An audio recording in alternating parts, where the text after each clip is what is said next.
ஷேய் எப்பா மாலை டைம் கணக்கு போடுதோம்.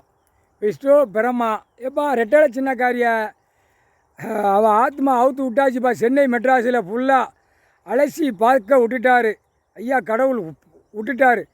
விட்டு மாயாண்டி மாடை நவநாத் முனியப்பன் அவுத்து விட்டு இப்போ எல்லா இடத்தையும் காட்டி வந்துட்டாங்க. எம்எல்ஏ எம்பி மந்திரி முதலமைச்சர் ஏற்கனவே திங்கக்கிழமை அன்னைக்கு வீல் சேரில் உட்காந்து சட்டப்பேரவையில் உட்காந்து அவள் உள்ளே உட்காந்துருக்கா. ஜெயலலிதா உள்ளே உட்காந்து இப்போ அவளை வச்சு தான் முடிப்பார். கொடியை தூக்குதான்ல, அவள் கொடியை பூரா மடக்கி அசிங்கம் பண்ணிட்டான்ல.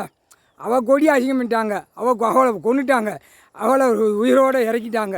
அவளை சித்திரவதைப்படுத்திட்டாங்க. அனைத்தும் இதில் பூரா மோசப்படுத்தி விட்டாங்க. அவளுக்கு வெறியில் கோபத்தில் உட்காந்து கொண்டு குடத்தில் அடைச்சி மந்திரவாதி கட்டி அவளை எல்லாம் இது பெரிய கூட்டம். இதில் கொள்ள கூட்டங்கள், பெரிய கொள்ள கூட்டங்கள்.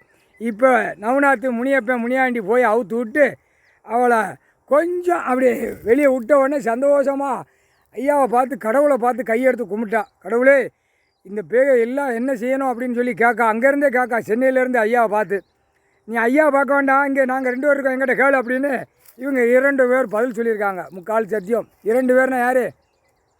முனியப்பன் மாயாண்டி மாடன். இந்த இந்த கருப்பு சிவப்பு அவன் வீட்டில் போய் உள்ளே உட்காந்து எல்லாம் பேரம் பேத்தி அவன் முதலமைச்சர் வரைக்கும் தலையில் உட்காந்து ஆட்டிடு அப்படின்னு கொடுத்தாரு ஐயா. கொடுத்துருக்காரு கடவுள். இவங்க 2 பேரும் சொல்லிட்டாங்க. இனிமேல் ஐயா அவ்வளோதான், அந்த கணக்கு முடிச்சாச்சு.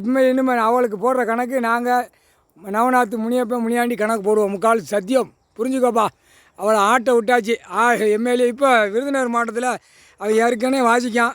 எல்லா அமைச்சர்களும் நோயில் கிடக்கான். நோயில் கிடந்து எல்லாம் போயிடுவான். சீக்கிரமாக அமுக்கி விட்ருவா. ஒரே அமுக்கு முக்கால்